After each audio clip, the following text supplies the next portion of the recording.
A seccional da Ordem dos Advogados do Brasil, Seção São Paulo, por sua comissão de jurimetria e análise preditiva, tem a honra de recebê-los para o webinar As Novas Práticas Jurídicas Tecnológicas, que conta com o apoio das comissões de Ação Social e Cidadania e de Cultura e Eventos da OAB São Paulo.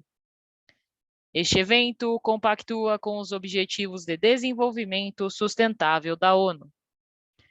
Agradecemos e saudamos as autoridades que compõem essa mesa virtual, os participantes e todos aqueles que contribuíram com a campanha do agasalho.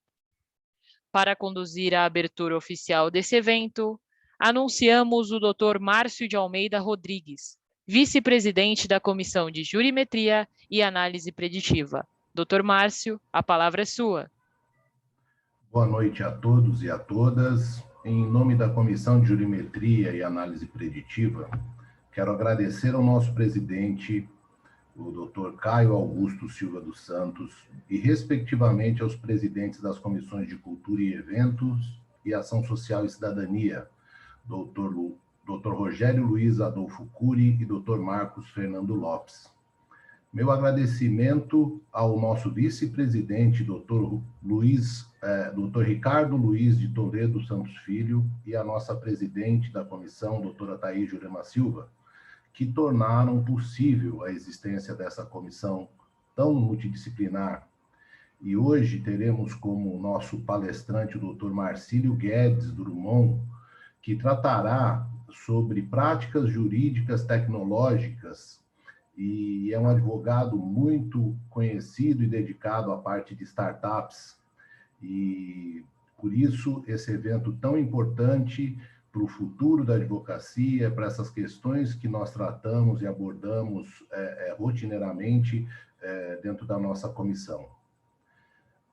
Mas antes de passar a palavra ao doutor Ricardo Lucifer dos Santos, que fará a mediação desse evento, gostaria de manifestar o meu pesar pela passagem do doutor José Manuel de Arruda Alvim Neto, neste dia 1º/9, um dos autores do Código Civil de 2002, ilustre professor, advogado, desembargador, civilista e processualista Arruda Alvim, esposo por mais de 50 anos da professora Tereza Celina Diniz de Arruda Alvim, uma das grandes professoras de Direito Processual Civil da história jurídica desse país.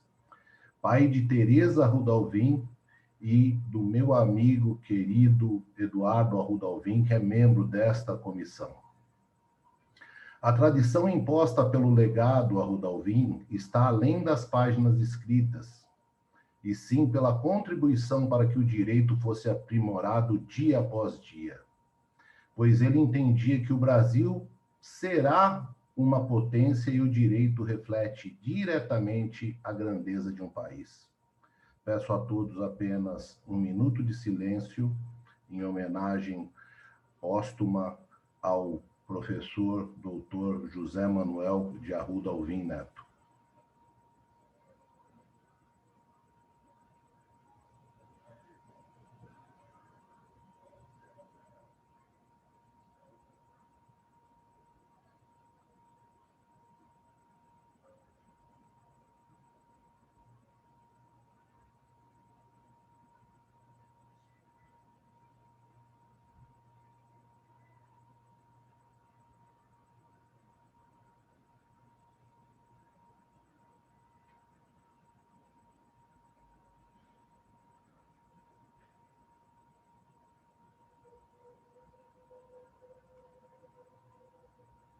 Passo a palavra para o Dr. Ricardo Lucifer dos Santos para que faça a mediação dos trabalhos de hoje, desejando a todos uma ótima noite e um ótimo evento.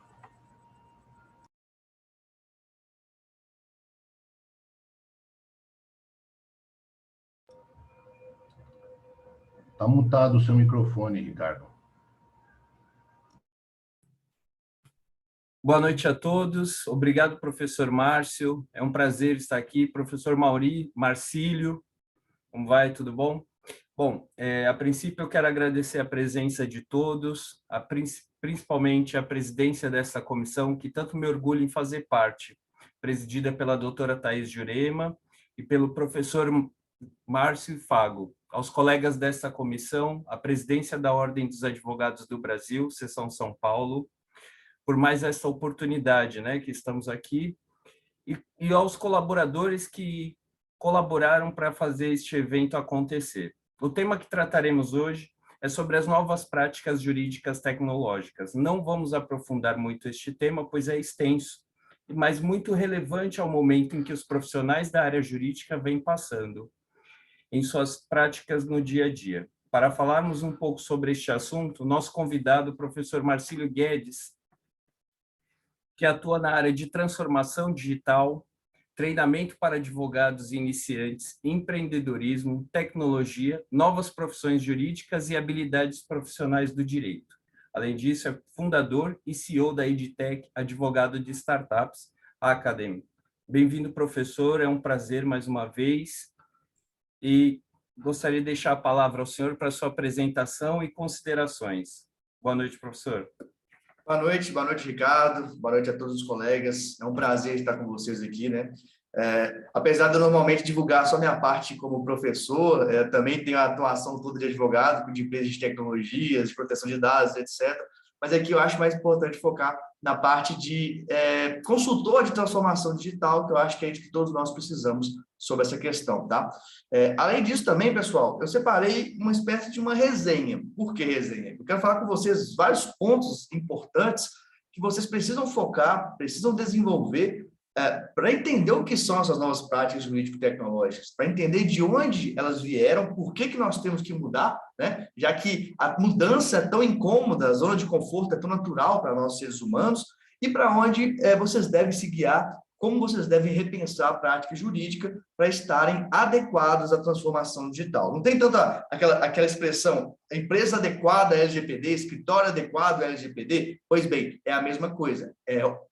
Prática jurídica, escritório, enfim, adequado à transformação digital. E sem essa adequação é difícil de sobreviver qualquer negócio, inclusive nossos negócios do meio jurídico, né? Então, é basicamente isso.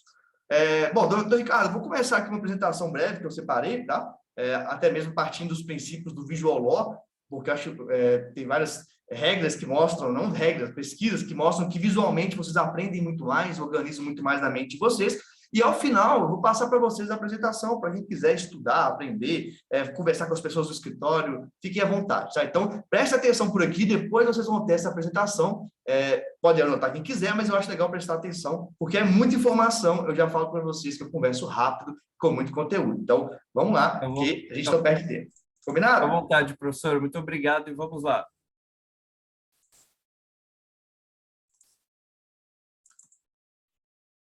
Bom, só para começar, pessoal, eu uso o Canva, que é isso aqui, para apresentações de propostas, para Visual Law, para fazer as petições, para tudo, tá? Então, é uma dica inicial para vocês. E é justamente o Canva que eu vou usar aqui agora para falar das novas práticas jurídico-tecnológicas para você. Primeira questão de todas, como o Ricardo já falou, eu trabalho no meio digital, no meio dos dados, transformação digital, legal design, enfim, todo esse mundo que trouxe a transformação digital desde 2013, então lá se vão quase uma década, né? Na época era difícil falar disso, ninguém se interessava, eu era o patinho feio daquela época, e que bom que isso modificou, que bom que essa realidade está se mudando, porque ela é necessária, ela é importante, e vocês vão entender um pouco mais agora sobre isso. Quem já acompanhou alguma outra aula minha já vai ver algumas partes que eu já expliquei, outras partes totalmente novas, mas vale a pena prestar atenção aqui, porque é o seguinte, pessoal. Em novembro de 2019, tá? Novembro de 2019, antes da pandemia, eu fiz uma pesquisa nos stories do Instagram, Amo Direito, na verdade, Direito Newsão, Amo Direito, que é o maior Instagram jurídico da América Latina, com quase 1 milhão de pessoas. No Stories eu perguntei, você sabe o que é transformação digital? Veja, eu não perguntei se a pessoa praticava, se ela implementava, eu perguntei se ela sabia. Naquela ocasião, 2.500 juristas, né, advogados, estudantes, etc., responderam e 95% diz que não sabia o que é transformação digital. Depois eu perguntei se sabiam o que era startups, 75% diz que não sabia. Isso me preocupou muito, Me preocupou muito, porque naquela época eu nem imaginava que teria uma pandemia, né, que de fato traria transformação digital de uma forma tão forte para o meio jurídico, mas me preocupou porque a transformação digital não é um fenômeno que surgiu na pandemia, é um fenômeno que surgiu em meados dos anos 90. Então, há mais ou menos 20 anos, cerca de 25 anos, foi quando surgiu a transformação digital e quando empresas, enquanto organizações de outras áreas fora do direito já estão atentas faz tempo e no direito havia uma resistência muito grande e ainda há. E essa transformação digital, esse fenômeno, ele surgiu com base na expansão da internet. Essa expansão da internet é de forma popular, de forma comercial, a partir de mais ou menos 1995, mudou a realidade toda do nosso mundo, e isso vocês sabem, isso vocês vivem. O que talvez vocês nunca pensaram que isso tem uma consequência profunda, que é o que nós chamamos de mudança da placa-mãe da sociedade. Bom, para quem sabe um pouco do meio da tecnologia, placa-mãe é aquilo que rege um determinado sistema. Então, nós saímos da placa-mãe analógica, que era um mundo mais devagar, que era um mundo mais... não tinha todas as conexões digitais, não tinha uma série de possibilidades, de visões, você não sabia tanto o quanto o mundo era complexo. Saímos dessa placa analógica e entramos na placa digital. E essa entrada na placa digital, ou seja, um novo sistema de mundo, um novo sistema de sociedade, é o que nós chamamos de transformação digital, que não envolve apenas questões da tecnologia. Eu diria, na verdade, que é muito mais importante você entender o aspecto cultural, o aspecto do ser humano que se transformou por meio dessa transformação digital, muito ligada à quarta revolução industrial. Então, de forma rápida, sobre as revoluções industriais, basicamente, a gente produzia de forma artesanal, aí veio, imagina você escrever uma petição à mão, tá? Com caneta, veio a primeira revolução industrial, mecanizou a produção, então você começou a escrever com máquina de escrever, veio a segunda revolução industrial, e aí veio energia elétrica e produção em série, tá? Então veio a máquina de escrever elétrica, depois veio a terceira revolução industrial, aí sim, com computação e automação. É como se nós começássemos a usar o Word de uma forma analógica. E aqui eu faço uma ressalva. A automação no direito ainda é muito pequena. 95% das pessoas não usam automação para documentos jurídicos, sendo que nós vivemos uma realidade que os fenômenos jurídicos, os serviços jurídicos, a grande maioria é repetitível, né? Ou seja, a parte artesanal do nosso trabalho é 20%, seguindo o princípio de Pareto. Mas muitas pessoas não usam tecnologia para automatizar e, com isso, não ganham crescimento do seu negócio, não ganham escala e não ajudam tantas pessoas quanto poderiam. Bom, voltando a essa viagem histórica, chegamos à quarta revolução industrial, que nós chamamos de cibernética. Cibernética é o quê? O mundo dos dados. Por isso, nós temos aqui uma comissão de jurimetria e análise preditiva. É uma consequência desse mundo dos dados que nós entramos. Mundo dos dados, como assim, Marcílio? Bom, a tecnologia começou a ser de tal forma que eu, ser humano, passo dados para as máquinas, então estou passando dados para o meu computador, esses dados estão chegando na casa de vocês, no escritório de vocês passam dados de uso, quanto tempo vocês estão assistindo, qual o volume, qual a velocidade, se está assistindo ao vivo ou gravado, e isso acontece entre as máquinas comunicam entre elas e isso faz a funcionalidade. Então, esse é o mundo dos dados, que anos depois fez surgir a LGPD, por exemplo, e outras normativas de proteção de dados. Tá? Então, eu sempre digo que o que fez o movimento da LGPD é algo surgido pela transformação digital, só para vocês entenderem como tudo está relacionado. E aí, quando nós falamos de transformação digital, existe uma base tripla, tá? Você pode, inclusive, aumentar essa base de mudanças, eu vou até mostrar para vocês isso, mas uma base tripla, até para fins didáticos, para você ter um caminho no que mudar, no que seguir. Porque se eu trago algo para vocês muito complexo, vocês até desanimam e ficam perdidos. Então, a base tripla da transformação digital é pessoas, ou seja, cultura, qual a cultura das pessoas, como elas pensam, como elas se comportam, como elas trabalham, isso é a cultura.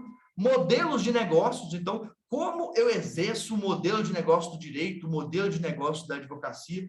Nesse cenário é que vem as startups trazendo novos modelos de negócio para dentro do meio jurídico, acabando com modelos tradicionais, daquele de deixar o seu escritóriozinho, abrir um escritóriozinho aberto, ficar esperando os clientes chegarem. Isso não dá mais. Isso é uma realidade de interior ou de capital que não dá mais para pensar, e mesmo assim muitos advogados que trabalham nessa perspectiva estão sem adequação à transformação digital, e por fim, somente por fim, é que vem as tecnologias, as ferramentas. Então, um grande erro que eu vejo muita gente do direito fazendo é achar que porque contratou um ótimo software, agora tem um site, pronto, fiz transformação digital. Não, não é sobre isso. Vocês que estão aí na comissão de análise preditiva e jurimetria, vocês bem sabem que não adianta nada eu ter um bom software, eu ter um Power BI da Microsoft para fazer uma análise de dados, por exemplo, se eu não tenho uma cultura para coletar esses dados, para entender esses dados, para fazer, decidir a minha vida conforme os dados. Então, primeiro você precisa de uma cultura, depois você precisa de um modelo de negócio para isso funcionar, e só aí você vai pôr a tecnologia, só aí você vai modificar com a parte tecnológica. Bom, dito isso, eu quero aprofundar em algumas questões que eu acho importante falar de cada uma dessas questões para vocês.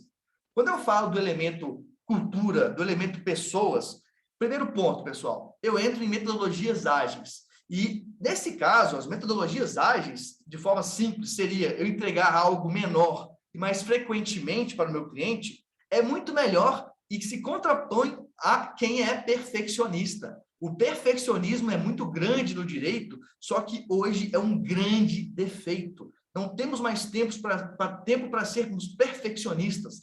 Nós precisamos de entregas rápidas e constantes. Até porque, quando nós fazemos isso, sabe aquele papo do cliente? Nossa, mas eu nem vi meu advogado trabalhando, ele ganhou esse tanto de dinheiro. Pois bem, se o seu cliente fala isso, isso é um erro seu de pontos de contato com esse cliente. Quando você frequentemente faz entregas a este cliente, entra em contato com este cliente, como, por exemplo, por meio de automação de mensagens, tá? Diversas, por meio de newsletter, com conteúdos diversos também, com informações que a pessoa acha interessante, um contato prévio, tá tudo bem, precisa de alguma coisa, ou um contato prévio, vou entrar na área comercial, é um contato que você vai analisar se essa pessoa precisa de algo mais, e se esse algo mais pode virar um novo produto ou serviço que você vende. Tudo isso está relacionado a essa agilidade no mundo digital. Também, outra questão cultural é a centralidade do usuário. Isso quer dizer que essa história de que, olha, eu fiz uma pós, eu sou de tal área, agora deixa eu ver para quem que eu vou vender, é o maior erro que vocês podem fazer na advocacia de vocês. Não, não pode ter esse fluxo, eu profissional para o cliente. É o contrário, o fluxo é do cliente para mim. O que o cliente quer? Quais são as dores desse cliente? O que o cliente quer como ganho? E para isso, o legal design ajuda muito, porque ajuda a gente a focar, a ter uma imersão nesses problemas deste cliente e a enxergar o mundo como enxerga o cliente. O maior erro, novamente, eu sempre falo, vou falar vários maiores erros, né, de nós juristas, é querermos impor a nossa visão jurídica ao invés de ver a visão que o cliente traz. Quando a gente impõe, a gente perde toda a riqueza de informações e de necessidades que o cliente não fala. Gente, nós sentimos muito mais e pensamos muito mais do que falamos. Então, a gente tem que deixar fluir isso do cliente para a gente entender o que o cliente quer. Outra questão é o teste-erro, que também é uma questão cultural. Normalmente, o meio jurídico é averso a erro.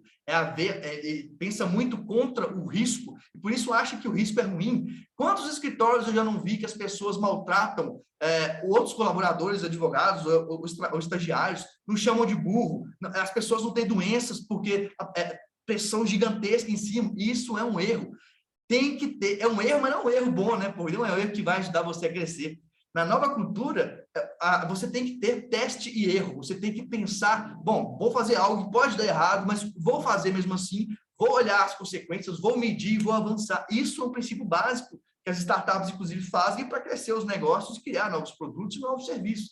E por que você tem que fazer isso? Porque se você não cria novos produtos e novos serviços, você é mais do mesmo. Não importa a sua formação, não importa se você fez alguma coisa em Harvard, não importa, você é mais do mesmo. Você tem que tangibilizar isso para o cliente. Outro ponto também de cultura é horizontalidade, colaboração. Nós do direito adoramos hierarquia. Porque eu sou melhor que fulano. Não, porque eu sou júnior, eu sou melhor que estagiário. Porque eu sou sênior, eu sou melhor que o júnior. Isso é muito errado também. A gente tem que ter uma horizontalidade das relações, uma colaboração, menos ego e mais entrega de resultados. Outra questão também que vem da cultura, e veja, nós estamos apenas em cultura ainda, hein? Liberdade. Tá? O jurídico é muito preso a padrões jurídicos tradicionais. As pessoas que fazem modelos de negócios jurídicos diferentes da maioria, elas não são vistas com bons olhos pelo jurídico tradicional. Você pode pensar, por que não, em trabalhar e ter clientes do Brasil inteiro, do mundo inteiro. A internet está aí, e propicia isso há muito tempo. Outro ponto é a abundância. Se você só vê mercado saturado, se você só vê escassez daquele tipo, para eu poder ganhar, aquela pessoa tem que perder. Você também está com a cultura errada. A cultura do mundo digital é abundante, justamente porque você consegue ver elementos, características de diversas formas de uma mesma pessoa, e com isso você consegue criar vários tipos diferentes de serviços. Também conexões e vendas digitais. Por que que você, eu estou falando que eu nem sei se você faz isso, mas você que eu falo, você é o público em geral, né? Mas por que que você não se conecta mais com as pessoas? Você sabe o que é social selling, que é uma técnica de fazer conexões, relacionamentos, para depois vender lá na frente, totalmente dentro do código de ética? Você sabe o que é inbound marketing, que é um marketing de conteúdo junto com automação? Isso é conexão em vendas digitais. Isso é ganhar tempo, é ganhar escala, é ganhar tamanho, é ganhar dimensão. Também decisões baseadas em dados e em métricas. Olha vocês aí, ó, comissão de jurimetria. O que é jurimetria? Nada mais é do que decisões baseadas em dados, em métricas. Nada mais é do que cultura analítica, cultura data-driven. Nada mais é uma consequência do que está acontecendo nessa questão. Não dá mais para fazer uma decisão de negócios apenas com base no feeling, apenas porque alguém que você conhece fez, apenas porque alguém disse que é bom. Não, você precisa estudar o mercado, precisa estudar as informações, escolher as informações. Nós chamamos de KPIs, dados que vão te basear nas suas decisões. Outra coisa, mercado de valor e não mercado de preço. Botei errado aqui, escrevi errado. Como assim? Se o cliente fala para você que o concorrente é mais barato, tem alguma coisa muito errada no seu modelo. O seu cliente enxerga você exatamente igual a outra pessoa. Não importa a formação dela, não importa a qualidade dela. E isso quer dizer que você não está disputando no valor. O que é valor? No benefício. O cliente não enxerga vários benefícios no seu trabalho, e não enxerga porque você não mapeia, não enxerga porque você não sabe, porque você não vê. E isso é um erro de cultura, se pensarmos no mundo digital. E tem outros aspectos também, como a própria multidisciplinariedade, tá? Para você entender que os grandes escritórios não entregam mais só soluções jurídicas, tá? E eu posso dizer com propriedade, os grandes escritórios entregam soluções que envolvem tecnologia e jurídico, que envolve gestão e jurídico. Vários escritórios internamente têm pessoas produzindo tecnologia. Então, se você só enxerga soluções jurídicas, você está ficando para trás e está tendo uma mentalidade que não é a mentalidade da transformação digital. Da mesma forma, ser diferente e autenticidade. Nós estamos falando do mercado jurídico que normalmente a gente quer que todo mundo seja igual, né? Tanto é que todo mundo tem que ser com terno e gravata, cabelo cortadinho baixinho. Quem sai daquele padrãozão clássico do direito começa a ser, opa, isso está esquisito. Só que aí que o jogo virou. Pessoas como eu, tatuadas, diferentes, cabeludas, é só uma representação, gente. A parte física é só uma representação. Pessoas que saem da normalidade são as pessoas que estão tendo mais sucesso no mundo digital. Essa autenticidade, esse ser diferente, é uma das formas de criar diferenciação de mercado. Isso, inclusive, é um elemento de diferenciação de marca. Então, ser mais do mesmo passa a não ser mais um bom negócio. Bom, falando, então, na próxima questão, que é, passei até isso, modelo de negócio, o que a gente tem? Nós temos que... Você já pensou por que você exerce a sua advocacia da forma como você faz? Por que você faz assim? Você já pensou? Talvez sim, talvez não. Agora, nós temos que pensar em mudanças. Está faltando um Ezinho aqui, mas, por exemplo, segmentos de clientes. Você tem que começar a perceber que você pode ser alguém do micronicho, mas que dentro de uma realidade nacional de muitas pessoas, você tem um segmento grande, uma pessoa grande. Então, por exemplo, eu sou advogado familiarista. Desculpe, não tem diferença nenhuma no seu trabalho para qualquer outro. Agora, eu sou advogado familiarista de famílias que moram fora do Brasil. Opa! Aí você já está começando a diferenciar. Você está começando a sair do mais do mesmo. É por aí que você tem que pensar. Eu sou advogado de empresas. Beleza, e aí? Bom, eu sou advogado de empresas de tecnologia. Mas quer nichar mais ainda? Eu sou advogado exclusivo de fintechs, startups financeiras. Quanto mais nichado você vai ser, mais você vai se tornar uma referência daquela área. E não quer dizer que você não vai trabalhar com outras áreas, você pode, inclusive, trabalhar com a visão de conexão. Você pode trazer os clientes, passar a operação e ganhar dinheiro com isso. Isso é visão de plataforma, é visão de quem está no mundo de transformação digital. Outro ponto que vai mudar no seu modelo de negócio é a oferta de valor, a oferta de benefícios. Quais são os benefícios que você oferece para o seu cliente? Se você for dizer, meu benefício é ingressar com uma ação judicial, isso não é benefício, de jeito nenhum. Você pode falar, não, eu ingresso com uma ação judicial para te dar tranquilidade, para poder fazer você dormir de noite tranquilo, para saber que tem alguém cuidando do seu negócio. Isso sim é um benefício. Mas aí eu estou intranquilo ainda. Beleza, e como benefício, eu tenho aqui um treinamento no meu escritório, eu estou chutando aqui agora, tá? Pensei isso agora. Eu tenho treinamento no meu escritório de como lidar com ansiedade. Eu vou te dar mais esse treinamento. Eu tenho um e-book falando qual a melhor forma, você é advogado de família, por exemplo, dando outro exemplo de uma área que nem é a minha. Qual a melhor forma de uma família gerenciar o crescimento dos filhos, gerenciar os custos? Você vai dar isso também para o seu cliente, você começa a agregar valor e a ter mais do que a maioria faz. Outro ponto que a gente olha em modelo de negócio são os canais de aquisição e conversa. Por onde você conversa com o seu cliente? Por onde o seu cliente vem até você? É corporativo? Você tem LinkedIn? Como você faz os clientes chegarem? Você usa e-mail marketing? Você tem automação? Você tem um robô de atendimento que vai fazer o atendimento e que vai ser, se o cliente de madrugada quer falar com você, o atendimento inicial vai ter para depois marcar com você e falar com você presencialmente. Como é que você se relaciona? Isso é uma nova forma de pensar. E aí, daí, obviamente, relacionamento, quando eu falo relacionamento, eu quero dizer o seguinte, você trata todos os clientes iguais? Se você faz isso, é um erro. Claro que é um erro. Gente, existe um princípio que chama princípio de Pareto, 80-20. 20% dos seus clientes vão te dar 80% do seu faturamento. O cliente que te paga mais, que é mais importante, tem que ter mais atenção. Tem que estar mais em cima dele, tem que estar perguntando como é que está. Se é um escritório maior, tem que botar um advogado só para aquele cliente. Um cliente mais barato, não. Ele entra numa outra estrutura de custo. Tem que pensar nesse tipo de relacionamento. Pensar também nas fontes de renda. A sua fonte de renda é apenas um processo judicial? Por que não pode ser uma consultoria? Por que não pode ser um treinamento que você põe online e você vende para os seus clientes? Por que não pode ser um e-book que você vende para os seus clientes? Você sabia que quando você vende para uma pessoa algo, por mais barato que seja, então um e-book de R$50, é muito mais fácil você revender um serviço depois?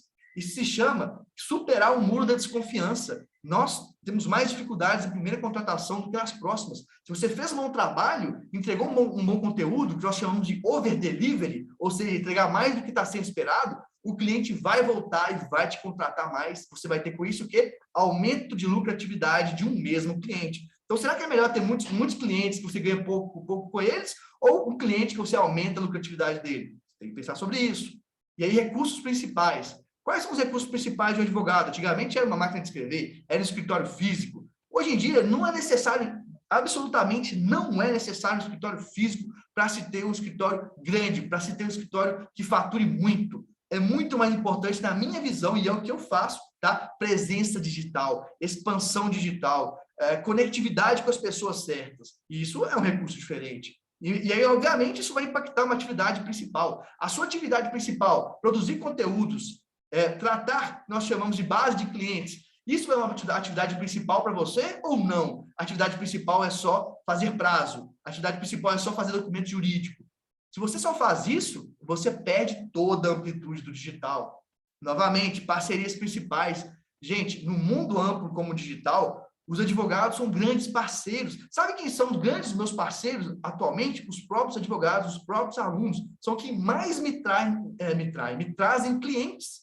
Não são os empreendedores, são os próprios parceiros. Até porque a minha estratégia de fazer cursos, por exemplo, de treinamentos, é o que nós chamamos de intramarketing. Eu estou fazendo marketing digitalmente com vocês. Veja, eu estou dando vários insights de mudanças de modelo de negócio para vocês aqui. Outra coisa é estrutura de custos. Então, tem a ver com aquela questão que eu falei anteriormente. Será que você precisa alugar uma sala, gastar um dinheiro para poder alugar uma sala? E se precisa alugar uma sala, tem que ser em São Paulo, capital, que é mais caro? Não pode ser no interior? Eu, Marcílio, atualmente, pode ser que eu mude. Eu quero, inclusive, ter um projeto de mudar para fora do Brasil. de ser nômade digital, mas atualmente eu moro no interior de Minas, tem reunião no Brasil inteiro, e o meu custo de vida aqui é muito mais barato. Eu tenho uma qualidade de vida, tudo é próximo. Por que eu deveria estar num grande centro se eu consigo fazer a maioria das questões pelo digital? Então, isso tudo tem que ser pensado para poder fazer novas práticas jurídico-tecnológicas. Tá? As práticas jurídico-tecnológicas, elas estão relacionadas à sua cultura, ao modelo como você faz as coisas, aos processos de trabalho que você tem, e só aí é que a gente entra nas ferramentas tecnológicas. Então, essas ferramentas tecnológicas, vocês veem muitas soluções, por exemplo, na B2L, mas eu também chamo a atenção para vocês olharem soluções de startups que não são jurídicas. Para mim, isso é oportunidade. Você pode ser aquele cliente que aquela startup não jurídica aproveita como um caso e você vira até um sócio dele para poder desenvolver um outro serviço jurídico. Então, não olhe só para o mercado das Lawtechs, olhe para os mercados de startups em geral com sua visão jurídica para trazer essas outras startups para dentro do seu mercado e você ser um sócio de uma outra startup. É uma dica que eu estou te dando. Mas, de toda forma, dentro dessas questões das ferramentas tecnológicas, e nós temos várias delas aí, cada um de acordo com o que vocês precisarem, só depois de ter uma cultura adequada, de repensar o seu modelo de negócio, é que vai entrar a internet das coisas. Então, por exemplo, o que eu fazia? Olha o que eu fazia, tá? Em 2013, quando eu estava em Sete Lagoas, quando meu escritório começou no interior de Minas, antes de eu entrar num outro escritório, eu fui nos primeiros heads de inovação da América Latina, num escritório gigantesco, com faturamento multimilionário todo mês, mas isso, antes de eu chegar nesse ponto, eu tinha o meu escritório no interior de Minas. O que eu fazia? Uma dessas minhas estratégias, eu tinha Wi-Fi potente, era um escritório físico, tá? Então, eu falo porque eu já passei por todas as fases de modelos de advocacia, era um escritório físico, no centro da cidade, em frente ao correio. Eu tinha um Wi-Fi gigantesco, pegava todo o quarteirão. Era gratuito, mas para você entrar, você tinha que curtir a página do Facebook. Eu tinha uma das maiores páginas do Facebook do Brasil, e isso me trazia clientes demais, simplesmente porque eu oferecia um benefício, qual? Wi-Fi grátis na rua inteira. Você está entendendo como eu usar essas tecnologias ao seu favor? Eu fiz isso naquela época. Naquela época, 2013, eu também usava robôs de atendimento no Facebook. Era uma ferramenta que se chamava ManyChat, você configurava lá, facinho, e eu usava esse tipo de atendimento. Então, naquela época, eu já fazia isso, e hoje ainda é um diferencial. Hoje você pode usar robôs de atendimentos para poder facilitar isso tudo. Você pode usar, de repente, aquelas questões, principais dúvidas que o cliente vai fazer e ele vai ter a resposta na hora. Não tem que ter um advogado para poder estar por conta disso. Cartões digitais, você pode e deve, por exemplo, pôr um vídeo na sua página, no seu site. Primeiro, se você nem tem um site, você está muito, muito atrasado. Esse é o primeiro ponto. Segundo ponto, no seu site, a dica que eu te dou, isso é uma dica de Vigioló, é uma dica de neurociência, coloque vídeos de você falando, tá? Os dados mostram que uma pessoa de 100 pessoas que entram no seu site, somente 20 vão ler o que está escrito, mas 80 vão ver o seu vídeo. Então, faça um vídeo, faça vídeos apresentando os seus trabalhos, faça vídeo apresentando o que você faz, faça vídeo mostrando como você cria um benefício para essa pessoa. É assim, é com esses detalhes que você vai trazendo mais clientes de forma totalmente ética, mas é com detalhes, é com mudanças, com novas práticas, com reformulações de modelos de negócios em geral, que você vai transformando digitalmente a sua prática jurídica, estando preparado para essa nova realidade. E aí, pessoal, uma coisa que eu quero falar com vocês aqui, eu até acho que estou demorando mais do que eu talvez pensava nessa apresentação, mas eu acho importante ser completo para vocês. É o seguinte, o que isso tudo tem a ver com startups? Eu falei com vocês que a quarta revolução industrial é o mundo dos dados. E esse mundo dos dados fez com que as empresas, os negócios, criassem os dados como modelo de negócio. E quando você tem um dado como modelo de negócio, tá? Você pode redesenhar a oferta, redesenhar produto, redesenhar processo de trabalho, tudo em tempo real. E você pode e deve fazer isso na advocacia também. Todas essas empresas que eu coloquei para vocês aqui, ó, são startups.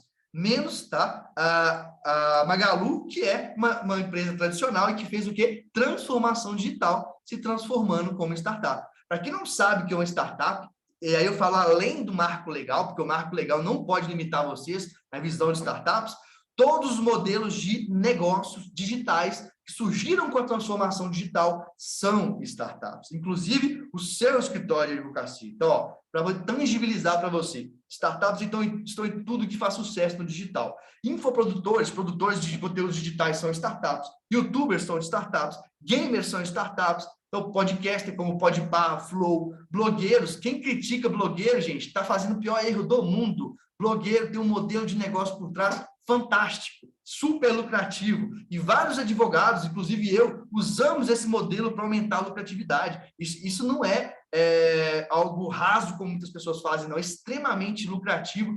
Pensar a estrutura de blogueiro, por exemplo, dentro da sua estrutura de negócios. Streamer, né? Se você faz streaming, se você compartilha suas teses, as pessoas gostam e te dão dinheiro, é um modelo. Escritório de advocacia 100% virtual é uma startup em todas as suas metodologias de organização. Qualquer negócio tecnológico é uma startup. O que normalmente as pessoas chamam de startup é só isso aqui, ó, negócios tecnológicos. Esse é um conceito equivocado, um conceito restritivo. O conceito organizacional é muito mais amplo. E-commerce é uma startup e também aquelas organizações tradicionais que fizeram a transformação digital, todas elas também são startups. Por quê? Porque elas funcionam como startup. Elas têm uma cultura de startup. E lembre-se, startup são as empresas nativas digitais. Então, pensou em startup, pense em transformação digital, tá? E aí eu pergunto para você, o mercado jurídico está saturado, como muita gente fala? Não está para quem inova. Para quem não inova, é óbvio que está saturado. E falando em inovação, eu quero, e a última parte que eu vou falar para vocês, para depois abrir para pergunta, etc., eu quero passar para vocês que existem aí pelo menos 10 tipos de inovação que vocês podem aplicar dentro do escritório de vocês. Você pode juntar esses 10 tipos de inovação para gerar algo totalmente diferente. Isso é diferenciação, gente. É assim que vocês param de disputar preço. É assim que vocês param de o cliente falar, mas fulano lá está mais barato. Mas se fulano tá mais... se a pessoa não vê que você é diferente, o erro é seu. Então vamos lá, rapidinho. Você pode mudar o modelo de negócio, que é a forma como você ganha dinheiro. Eu tenho um modelo de negócio bem peculiar, que eu funciono como plataforma, tá? Eu tenho plataformas com empresas que têm agência de marketing para advogados, eu tenho escritório de advocacia, empresa de implementação da LGPD, tem empresa de Visualó, tá? Tem uma série de coisas que está por trás, que estão envolvidas em um sistema de plataforma, tudo isso online, e lá na ponta, eu, entre aspas, como um blogueiro, só para vocês verem como quem critica isso não sabe o que está falando. E é só um exemplo. Rede, ou seja, como que você se conecta com as pessoas? Se você mudar essa forma de conexão, se você dá uma atenção diferente, se você é mais tecnológico, é uma inovação. Estrutura. Será que você precisa de ter os advogados todos dentro do seu escritório? Será que você não pode usar uma forma terceirizada de advocacia? Usar startups como a Free Lawyer, por exemplo, ou outras startups para terceirizar os trabalhos e organizar isso? Ter um sistema de pontuação de trabalho, um trabalho 100% digital, isso é uma inovação. Isso traz diferenças nos resultados. Processos. Processos quais são os seus métodos de trabalho? Por que você tem que ter um método de trabalho que tem que ser, por exemplo, cansativo, tem que ter pressão, a pessoa não rende? Por que não pode ser algo mais fluido, mais colaborativo?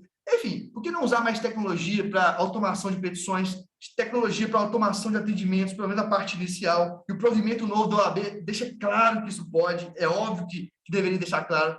Qualquer coisa diferente disso seria absurdo. E, de fato, o novo provimento da OAB fala que pode usar isso, tá? Bom, performance de produto, o que é? Independentemente se você tem um serviço, quando a gente fala de performance de produto, quais são as características, quais são as funcionalidades do seu trabalho que se diferenciam dos concorrentes? Sistema de produto, como que você desenvolve produtos complementares ou ofertas complementares? Então, por exemplo, você vai vender um contrato e você pode, juntamente, oferecer por um valor a mais ou dar de bônus um livro que ensina como, um e-book que ensina como as melhores práticas de contrato dentro da empresa, um e-book que ensina as melhores práticas de recursos humanos para os contratos serem cumpridos. Isso é um sistema de complementar que vai complementar tudo aquilo. Se eu desse para você um exemplo fora do direito, olha, se eu vou comprar uma bicicleta, eu chego na loja, ou digital, você vai perceber isso, você vai comprar na Amazon, em qualquer lugar, eles vão te oferecer, tem aqui uma sapatilha de bicicleta, tem aqui um capacete de bicicleta, eu tenho aqui um óleo para poder passar na bicicleta. Isso são ofertas complementares. Você está aumentando a sua lucratividade e a inovação. Serviço. Serviço como, e aí que nós estamos no nível, então são 3 níveis, né? Configuração do seu trabalho, a oferta do seu trabalho e experiência do cliente. Então, no serviço, como que você mostra para o seu cliente o valor que você gera para a vida dele? Como que você mostra e tangibilize que o seu trabalho, ele gera conforto, ele gera felicidade, ele gera mais dinheiro ou não, ou menos dívidas? Como que você tangibiliza? Isso é inovação. Canal. como você entrega suas ofertas a clientes e usuários, por onde você entrega, os seus contratos você assina digitalmente, por exemplo, na DocuSign, tudo digitalmente, tudo por e-mail, ou tem que imprimir, tem que levar, tem que ir aqui. Como é que você faz? Isso é uma inovação importante. Marca. Como você se posiciona no mercado? Já falei com vocês, pessoal, eu me posiciono desse jeito, sem roupa social. Por quê? Porque eu me posiciono muito mais como empreendedor. Quando eu converso com os empreendedores, que são os clientes finais, eu sempre me posiciono como empreendedor, eu falo de negócios, eu falo de business. Nesse momento que eu ganhei confiança dele com business, eu vou lá e introduzo o jurídico. Inclusive, cliente, nós podemos fazer o seu jurídico. A pessoa sempre fala assim, caraca, eu quero advogado com essa cabeça que você tem. Eu quero advogado que sabe o que eu estou pensando. Eu não quero advogado como a maioria. Isso acontece o tempo inteiro. Isso é o quê? Isso é posicionamento, inovação de marca. Também engajamento do usuário. Como é que você faz para o seu trabalho ficar mais envolvente, para o seu cliente perceber que você está sempre por perto? Quais são as tecnologias que você usa? Tudo isso são tipos de inovação e que vão pautar, guiar as novas práticas jurídico-tecnológicas, tá? Lembrando que a questão tecnológica aqui não é usar só tecnologia, é entender que a transformação digital mudou a nossa forma de fazer as coisas, as formas da gente consumir um filme, de uma fita cassete para o Netflix, de comunicar. Hoje as pessoas ligam muito menos no celular e usam mais o WhatsApp, e, obviamente, de entregar serviços jurídicos. Tudo isso está relacionado a esse novo contexto de transformação digital. Bom, agora eu vou fechar aqui para poder passar para vocês perguntas, questões, fiquem à vontade. Professor Marcílio, obrigado pela apresentação, foi muito boa, bem esclarecedora mesmo. Importante essa nova transformação, né, que vivemos e toda essa mudança. Professor, eu tenho uma pergunta aqui que eu acho que os colegas também devem ter por aí. O senhor acredita que as faculdades elas já vêm se adaptando a essa nova modalidade, a esse novo modelo, né? Porque, inclusive, eu sou de uma geração que a gente não teve, o senhor também não teve essa passagem, né, para o digital. Mas eu acredito que essa nova geração que está vindo, dos novos colegas, talvez eles ainda não peguem essa mudança por uma questão de adaptação das faculdades. O senhor acredita que já existam faculdades que já vêm trabalhando nesse sentido?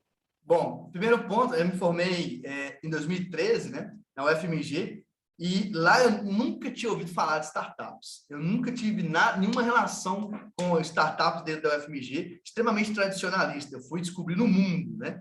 E de lá para cá, muitos anos se foram, mas eu posso dizer pela experiência até como professor também, de dar aula em todos os estados do Brasil, que, infelizmente, as faculdades de Direito não estão preparando os profissionais.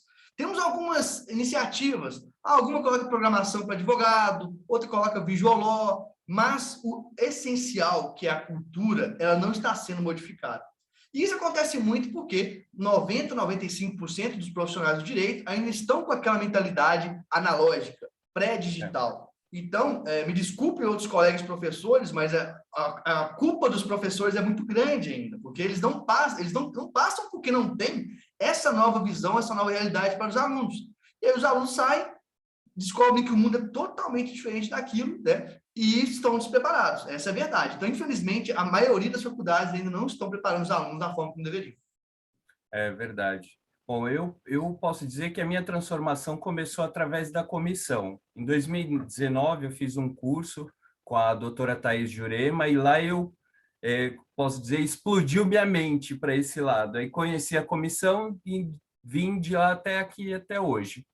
Bom, eu gostaria de saber se os participantes têm questões para fazer. Deixa eu verificar aqui. Algumas perguntas, algum dos colegas tem perguntas a fazer? Parece que vamos encerrando, então. É muito comum, Ricardo. Eu brinco que eu trago algumas coisas tão novas. Eu não sei se você chegou a jogar Mortal Kombat, que é um joguinho de luta.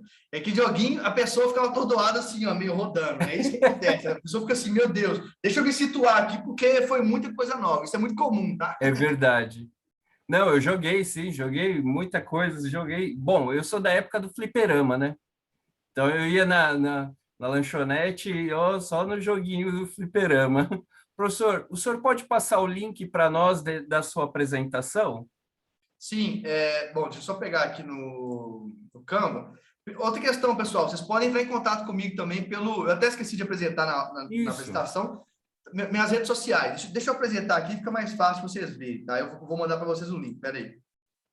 Porque aí pode conectar comigo mais facilmente, mandar pergunta, etc. Peraí. Para vocês verem aqui, ó. Vai estar na apresentação, mas só para quem quiser se conectar já pode ir comigo, ó. Instagram, advogado de startups. Então, agora vocês podem ver por que eu sou advogado de startup, porque eu defendo o mundo das startups, muita gente não entendia isso, né? LinkedIn, Marcílio Guedes Drummond. Quem não tem LinkedIn e quer trabalhar com meio corporativo, por favor, faça, porque é fundamental para a técnica que nós chamamos de social selling, que é construção de relacionamentos, tá? E aí, com base nisso, você cria vendas depois. Tem a página do Facebook, Advogado de Startups. Tem o Telegram, Advogados Startups Academy, é um canal, se você só procurar aqui, você vai achar um canal aberto, público, gratuito, com conteúdos diários, tá? E o nosso site, advogadostartups.com.br, por aqui vocês conseguem se conectar comigo. Deixa eu tirar aqui agora, de novo, a apresentação, pegar o link para vocês aqui e já enviar, só um momento. Tá certo. Aqui no Canva, a gente pode vir aqui, ó, em edição, visualização, copiar links. Pronto, aí eu mando aqui para vocês. O Canvas é uma página que ajuda muito também, tem colaborado muito com o desenvolvimento, né? Ainda mais na parte do legal design, né, professor? Sim, mas não só para o legal design, tá? Tudo bem, faz parte do legal design, mas não só do visual law, por exemplo. Porque na hora que você vai, por exemplo, fazer mapeamento de processos, que é muito importante na LGPD, você pode fazer tudo pelo Canva. O Canva tem templates disso, né? Então, sim.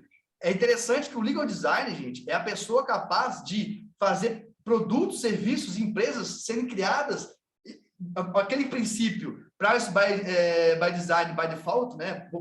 Privacidade desde o início e por padrão, é jurídico, compliance desde o início e compliance por padrão. É um princípio que a gente sempre usou no meio do legal design e que aí trouxe uma visão a mais para isso, né? Professor, eu tenho uma pergunta aqui. Ele pergunta o seguinte, o doutor Cláudio, ele quer saber sobre se é necessário desenvolver mais criatividade, mais inovação, buscar outros meios, né, para poder conseguir visualizar essas informações e transformar a sua prática também, né? Boa noite, doutor Cláudio. Ele pergunta. Sim. Tá, com toda certeza, a inovação, inclusive pelo Fórum Econômico Mundial, inovação e criatividade, estão entre o ápice de habilidades importantes, tá? Mas para isso existem frameworks, existem modelos que vocês podem fazer. Então, por exemplo, vou fazer o merchan, mas não é por questão de aproveitar, não. A gente tem treinamento que chama Transformação Digital Jurídica, que lá a gente apresenta vários frameworks de inovação, de várias formas diferentes, de inovação em pessoas, inovação em prática, inovação não sei o quê, não sei o quê, não sei o quê. E inovação em ferramenta, né? Por quê? Porque a partir disso você consegue colocar na prática aquelas questões. Não adianta só você, eu sou inovador, eu sou inovador, eu sou inovador. Tá, mas quais são os métodos que você vai medir isso? Quais são os métodos que você vai ver se está no caminho correto? Você vai ver se vale investir ou não em um determinado projeto. Como é que se faz isso? Então, tudo isso é tratado por meio de métodos, tá? Então, sempre buscar métodos. É verdade, o senhor tem razão. Já mais algum participante gostaria de fazer perguntas? Acho que, por enquanto, é isso. Professor Marcílio, mais uma vez, quero agradecer também ao senhor, à presidência da OAB, aos colaboradores, à Comissão de Jurimetria e Análise Preditiva. Está de portas abertas aí para o senhor, se quiser vir. Quando o senhor estiver em São Paulo, venha nos conhecer. É um prazer e uma satisfação. Deixa eu chamar aqui. Com certeza, gente. E eu, como bom mineiro, gosto do happy hour, tá? Vai acabar a pandemia aí. Esse negócio de ficar só falando da parte difícil, não ter a parte boa, que é conversar, não dá não. Então, na próxima vez... Não, pode deixar. Vem assim para a gente... Vem assim, vamos combinar assim, um happy hour aqui em São Paulo com a gente. Mais uma vez, obrigado. Isabela? Deixa eu só ver se a Isabela está por aqui. Professor Márcio. Bom, eu quero aproveitar a oportunidade, Marcílio. Eu entrei muito embora eu já conhecesse o seu nome, né?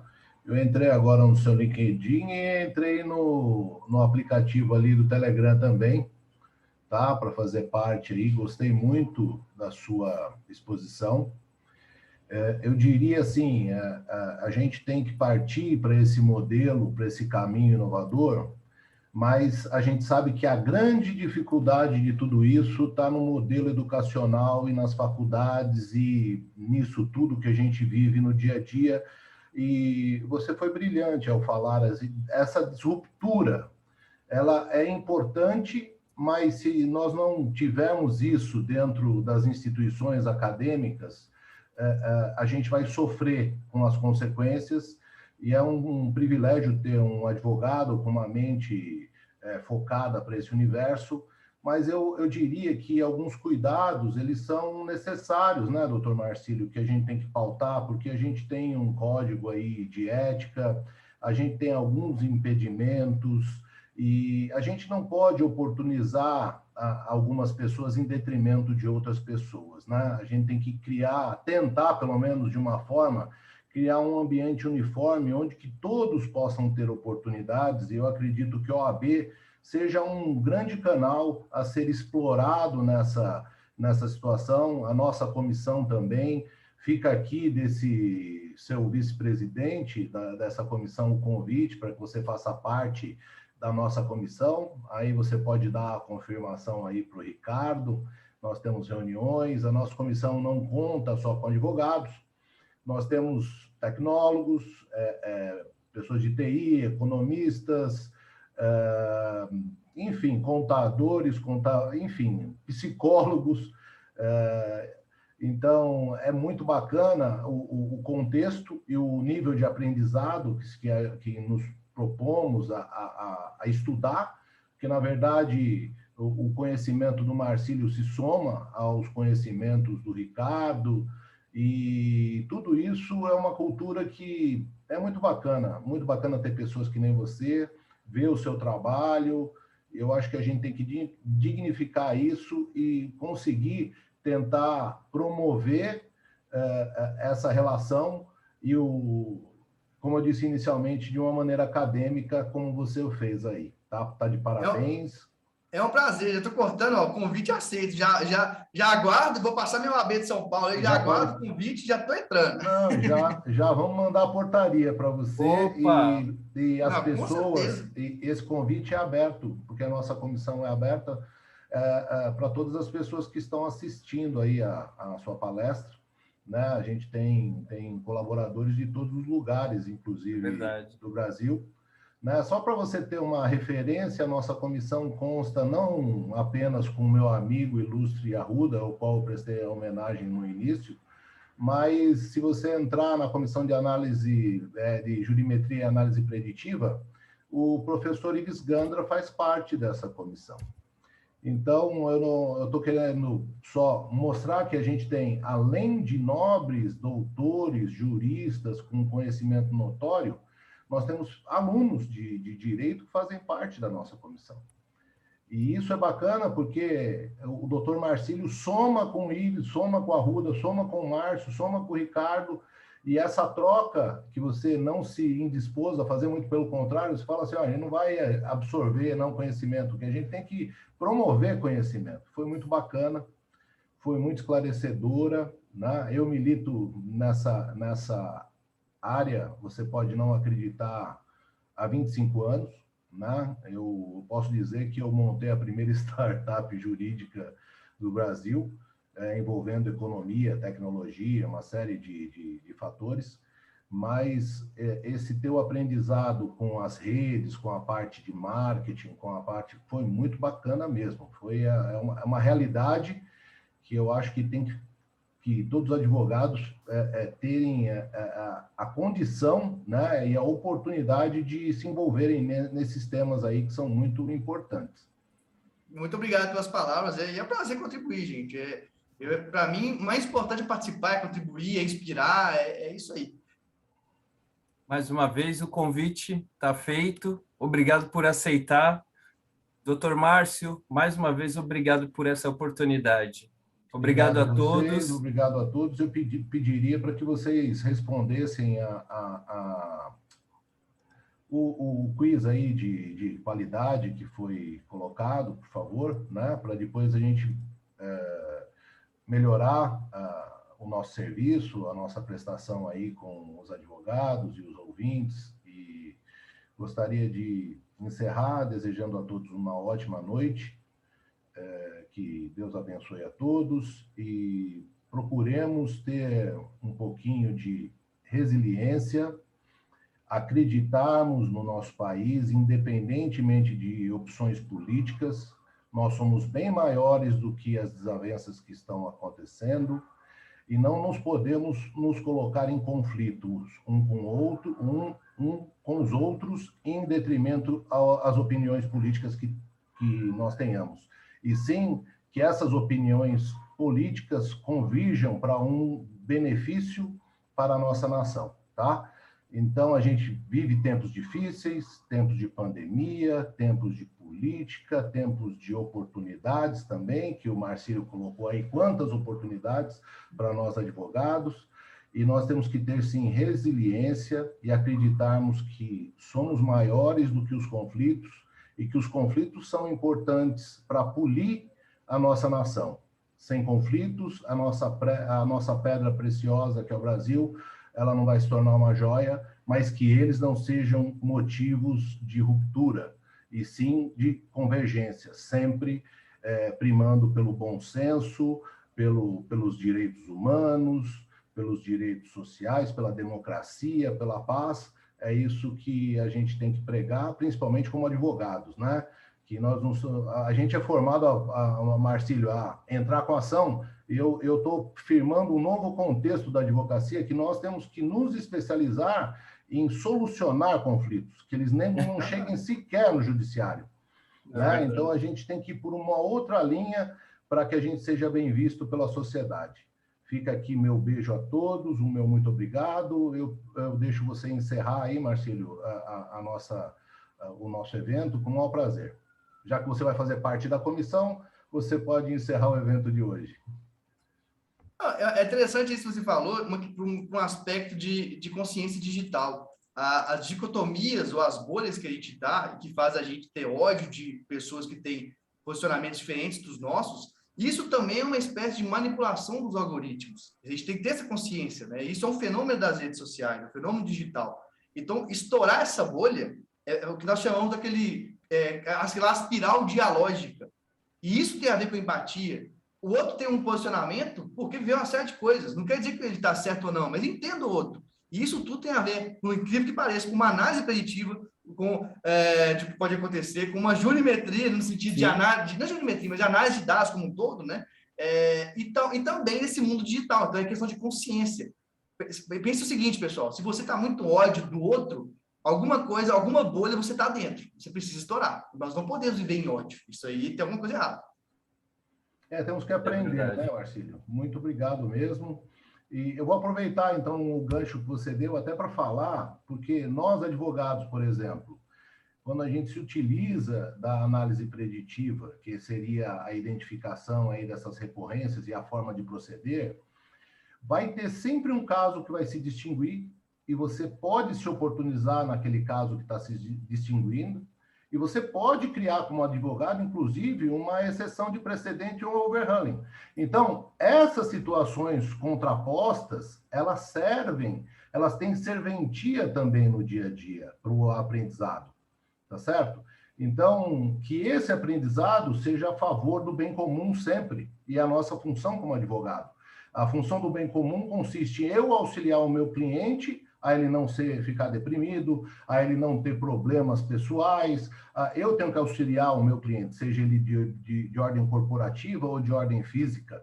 Eu tenho que estar do lado do meu cliente na solução dos problemas deles. Mas que isso não se converta num fator de extrema razão, ou seja, eu deixe de apresentar para ele as realidades ou as verdades. O advogado ele tem que ser o primeiro juiz da situação do cliente e dar o diagnóstico para o seu cliente sem ter medo, né? Então, às vezes, a gente vê advogados se pautando nos tribunais, quando eles podem superar os tribunais.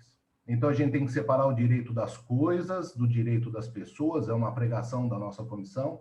Então, nós não podemos admitir que essas recorrências que acontecem no direito do consumo ou direitos contratuais invadam questões de ordem pessoais ou em relação à nossa liberdade, à nossa vida, à nossa privacidade. Isso não pode ser julgado por um computador, não pode ter uma análise fria desta forma que está ocorrendo.